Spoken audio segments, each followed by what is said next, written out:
प्यार होता है दीवाना सनम, अब यहाँ से कहाँ जाए, तेरी बाहों में मर जाए हम। नंदा, ए नंदा, हम तुमको बोलता है, ये हमारी बहन है ना, वो जरा लाजरी गुजरी है। लाजरी गुजरी? छे छे छे छे छे छे, हे सालं हिंदी आपल्याला जमतच नाही, पण आपण असंच करणार। प्रथम प्रथम आधी गाडीवर चालतो, नाहीतर इतक्यात पप्पा आले ना तर तुझी ऍक्टिंग बाहेर काढतील।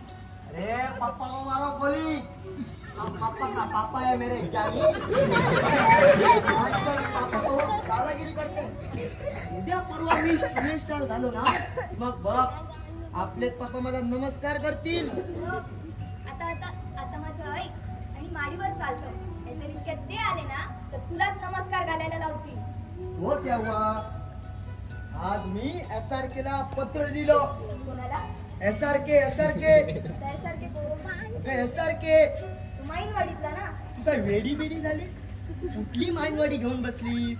SRK शाहरुख खान, आणि शाहरुख खानला पत्र लिहिलं, प्यारे शाहरुख भैया, हमारा तुमको सलाम, तुम हमको एक्टर होने का चांस दो तो बहुत बहुत शुक्रिया।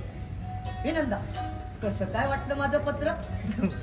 टाकाऊ, त्या शाहरुख खानला तुझ्यासारख्या फालतू लोकांची पत्र वाचायला वेळ तरी आहे का?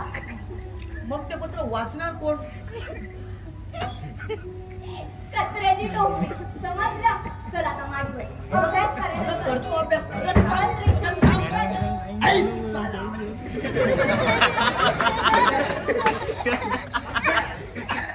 आता अभ्यास अभिनयाचा, वातावरणाची हवा आज अशी कशी बदलली, नाही म्हणाली तरी ती आली कशी, येऊन परत गेली माझ्या काळजाचा लसकाच तोडून।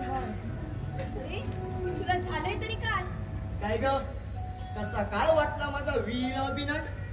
एकदम बेस्ट की नाही? तुम्ही तर ठिकाणी हैराण करून सोडलंय मला आणि पप्पांना। बहिणी वाजल्यापासून दादाचं डोकं ठिकाणावर नाही, आनंद भाऊ बद्दल तर बोलायलाच नाही, आणि तुझ्या डोक्यात हे सिनेमाचं फूल भरलंय। माझ्याबद्दल आपण चिंता करू नका बाई साहेब, उद्या मी मराठी सिनेस्टार होणार, मग हिंदी सिनेमावाले मी त्यांच्याकडे भूमिका करावी म्हणून आपल्या घरात क्यू लावणार।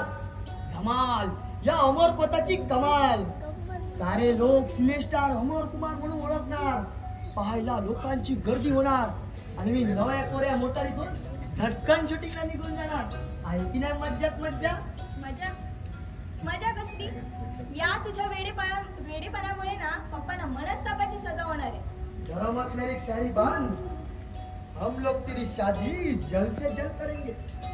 अपना दोस्त वो साला सुना दे ना, उसके साथ। हो लाजू नका नंदाबाई, एका आवडत्या माणसाचं नाव घेतल्याबरोबर आमची नंदाबाई हसली।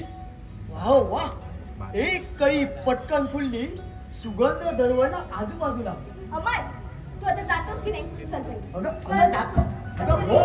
जातो माडीवर, काय करणार, परीक्षा जवळ आली आहे ना, ही साली परीक्षेची भानगड नसती ना तर किती उपकार झाले असते त्या परमेश्वराचे आमच्यासारख्या समा विद्यार्थ्यांवर। पण कसलं काय, त्याला घेऊन बसा पुढ्यात पुस्तक।